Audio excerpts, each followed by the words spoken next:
বিলাসীপাৰাত পৃথক কমতাপুৰ ৰাজ্যৰ পুনৰ গঠন, জনজাতিকৰণ, ৰাজবংশী ভাষাত অষ্টম সূচীত সন্নিৱিষ্ট কৰাৰ দাবীত সোচ্চাৰ হৈ পৰে কমতাপুৰ ৰাজ্য দাবী সমিতি। Bilasipara doctor BR. আম্বেদকৰ ভৱনত কেন্দ্ৰীয় আৰু ৰাজ্য চৰকাৰৰ বিৰুদ্ধে সংগঠনটোৰ নেতৃত্বই সৰব হৈ পৰে। সংগঠনটোৰ ধুবুৰী জিলা সমিতিৰ সভাপতি তাৰিণী মণ্ডলৰ পৌৰোহিত্যত অনুষ্ঠিত সভাত বিশিষ্ট বক্তাসকলে নিজৰ ভাষণ প্ৰসংগত পৃথক কমতাপুৰ ৰাজ্য পুনৰ উদ্ধাৰ কৰাৰ দাবীত সৰব হৈ পৰে।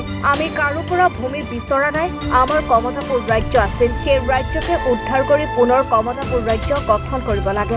10 বছৰ পূৰ্বে দিয়া প্ৰতিশ্ৰুতি ৰক্ষা কৰি আমাক জনজাতিকৰণ কৰিব লাগে।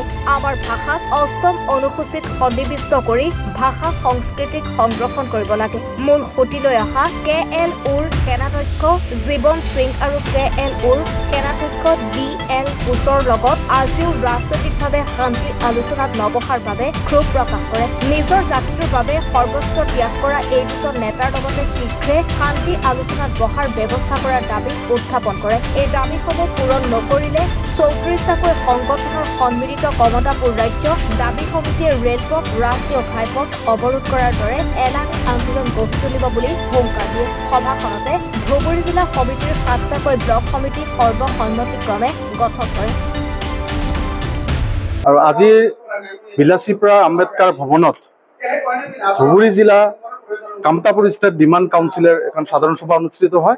আৰু এই সাধাৰণ সভাত ধুবুৰী জিলাত আমাৰ কেইবাখনো ব্লক কমিটি আছে, 10খনৰ ওপৰত আজি গোটেইখিনি গঠন কৰা হয়।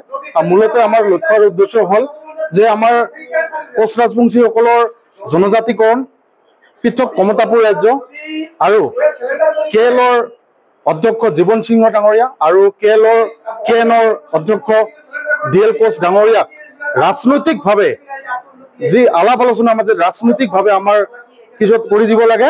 আৰু লগতে আমাৰ KLৰ যিখিনি কেডাৰ আছে, কেডাৰখিনিক সংস্থাপন দিব লাগে। আৰু আমাৰ যি ভাষা, এই ভাষা অষ্টম অনুসূচিত অন্তৰ্ভুক্ত কৰিব লাগে। আৰু ভাৰত চৰকাৰে যি ভাবি আছে যে কোচ ৰাজবংশী যি লেহেমীয়া গতিত আগবাঢ়ি আছে, এনেকুৱা যদি কৰি যায় তেতিয়াহ'লে অতি শীঘ্ৰে KSDCয়ে ৰাজপথত নামিবলৈ বাধ্য হ'ব। আৰু কম দিনৰ ভিতৰত যদি কোচ ৰাজবংশীসকলৰ যি লক্ষ্য, আমাৰ উদ্দেশ্য জনজাতিকৰণ, পৃথক কমতাপুৰ ৰাজ্য আৰু KL আৰু KNৰ অধ্যক্ষক লৈ যি ভাৰত চৰকাৰে ৰাজনৈতিকভাৱে সমাধান নকৰিলে KSDCয়ে কেতিয়াও বহি নাথাকে। KSDCয়ে আজি আঞ্চলিক গঠন কৰিব ওলাইছে, KSDCয়ে শাখা কমিটি গঠন কৰিব ওলাইছে। শাখা কমিটি আৰু যেতিয়া গঠন কৰা শেষ পাব, আমাৰ ৰাজপথত আমি বহি নাথাকিম। আমাৰ প্ৰত্যেক দিনে আমাৰ প্ৰত্যেক দিনে আমাৰ কাৰ্যসূচী আমাৰ হাতত থাকিব। আমি আন্দোলনৰ ভিতৰত আমাৰ ৰেল অৱৰোধৰ পৰা আদি কৰি ঘাইপথ অৱৰোধ, ৰাষ্ট্ৰীয় ঘাইপথ অৱৰোধ, আমাৰ কোচ ৰাজবংশীসকলৰ ঘৰে ঘৰেকৈ জনজাগৰণ সৃষ্টি কৰিম।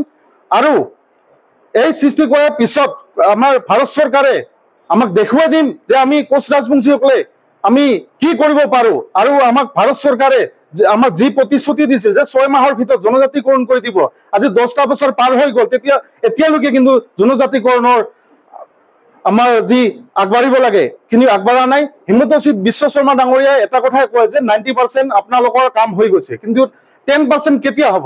আমি কাৰো পৰা জনজাতিকৰণ বিচৰা নাই, আমি কাৰো পৰা কমতাপুৰ ৰাজ্য বিচৰা নাই। আমাৰ নিজৰ ভূমি আছিল, সেই ভূমি আমাক পুনৰ উদ্ধাৰ কৰি দিব লাগে। জনজাতিকৰণ 1993 পাইছিলো, সেই জনজাতিকৰণ পুনৰ উদ্ধাৰ কৰি দিব লাগে। আমাৰ এই সংগঠনত কমতাপুৰ ৰাজ্য দাবী বা কমতাপুৰ পুনৰ উদ্ধাৰৰ ক্ষেত্ৰত বহুদিনৰ পৰা আপুনি দেখি আহিছে যে গোটেই সংগঠন মানে জাতীয় সংগঠন, সকলো সংগঠনে ইয়াত আগৰে পৰাই সমৰ্থন জনাই আছে। মাত্ৰ আমি এই সংগঠনকেইটা যিখিনি মানে দাবী আগৰ পৰাই কৰি আছে তেওঁলোকক একত্ৰিত কৰিছোঁ। আৰু এতিয়া আমাৰ 34টা সংগঠনৰ ইয়াত মানে জড়িত হৈছে। 34টা সংগঠনে ইয়াত পূৰ্ণ সমৰ্থন দিছে। আৰু 34টা সংগঠন মিলি আমাৰ KSDC Kamatapur state demand council হৈছে। গতিকে ইয়াত সমৰ্থন কৰাৰ ক্ষেত্ৰত সব জনগণ, প্ৰত্যেক জনগণে কিন্তু ইয়াত সমৰ্থন কৰে। ইয়াত কোনো আমাৰ দ্বিধা কৰিব লগা নাই বা কোনো ভাবিব লগা নাই। বছৰৰ বেছি হ'ল, 1.5 বছৰৰ বেছি হ'ল, কিন্তু এতিয়ালৈকে শান্তি আলোচনাত তেওঁলোক মতা নাই। ৰাজনৈতিকভাৱে শান্তি আলোচনাত তেওঁক মাতিব লাগিব, আলোচনাত বহাব লাগিব। আৰু সন্মানজনক এটা আলোচনা সমাধান সূত্ৰ ওলাব লাগিব। আৰু সন্মানজনক সূত্ৰ এটাই হৈছে কমতাপুৰ ৰাজ্য পুনৰ দাবী, পুনৰ গঠন আৰু জনজাতিকৰণ আৰু লগতে আমাৰ অষ্টম ভাষা অন্তৰ্ভুক্তকৰণ এইবিলাক আমাৰ দাবী। এই দাবী সমাধান সূত্ৰ ওলোৱাৰ কাৰণে পিষ্টক অতি সোনকালে ত্বৰান্বিত কৰিব লাগে।